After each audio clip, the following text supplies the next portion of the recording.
Want to know how to request a deposit or a crypto token pay in MoonPay?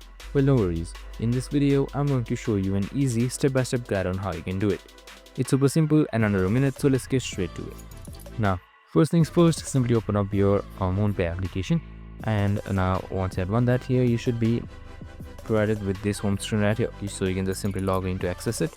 And on the bottom you should be seeing right beside buy or deposit, you should be seeing these three dots right here. Just simply select it, and once you select the three dots, here you should be seeing request, so you can just simply select request right here. And once that is on, a new window should open up where you can request from your friends. So we have also created a video on how to add your friends in MoonPay, so make sure to watch it.